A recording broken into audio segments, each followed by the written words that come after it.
খোয়াই থানা পুলিশের তৎপরতায় চুরি যাওয়া প্রায় ৫ লক্ষ টাকা মূল্যের স্বর্ণালংকার উদ্ধার হওয়ায় এলাকায় ব্যাপক স্বস্তি ফিরেছে। ঘটনাটি খোয়াইয়ের গনকি এলাকার বাসিন্দা শুভপ্রিয় দাসের বাড়িতে ঘটে। অজ্ঞাত পরিচয় দুষ্কৃতিকারীরা বাড়ি থেকে বিপুল পরিমাণ স্বর্ণালংকার চুরি করে নিয়ে যায়। ঘটনার পর ভুক্তভোগী শুভপ্রিয় দাস খোয়াই থানায় লিখিত অভিযোগ দায়ের করলে পুলিশ দ্রুত তদন্তে নেমে বিশেষ অভিযান চালায়। তদন্তের ভিত্তিতে চুরি যাওয়া প্রায় ৫ লক্ষ টাকা মূল্যের স্বর্ণালংকার উদ্ধার করতে সক্ষম হয় পুলিশ।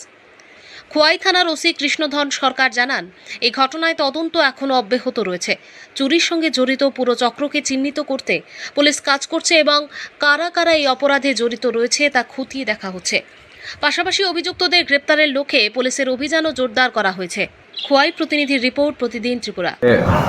দুপুরবেলা শুভপ্রিয় দাস, বাবার নাম যে নারায়ণ চন্দ্র দাস, উনি গনকি বাড়ি, উনি পিএসএ জানিয়েছেন যে ওনাদের বাড়িতে একটা চুরি হয়েছে এবং অনেকগুলি স্বর্ণালংকার নিয়ে গেছে, বালা, স্বর্ণের চেইন এবং আংটি নিয়ে, এবং ৪ থেকে ৫ লক্ষ টাকার জিনিস হবে। এবং সঙ্গে সঙ্গে আমাদের পিএস এবং আউটপোস্টের পুলিশ অফিসাররা এবং ওমেন পুলিশ সহ মিলে আমাদের স্পটে গেছে এবং ওনার সঙ্গে কথা বলে এবং কিছু ক্লু পেয়েছে এবং অ্যাকর্ডিংলি ক্লু পেয়ে অজগর টিলা থেকে এন্টায়ার যদি এই যে যা যা জিনিসগুলি বলেছে সমস্ত জিনিসগুলি রিকভারি করেছে এবং এই রিগার্ডে একটা ইনভেস্টিগেশন চলছে।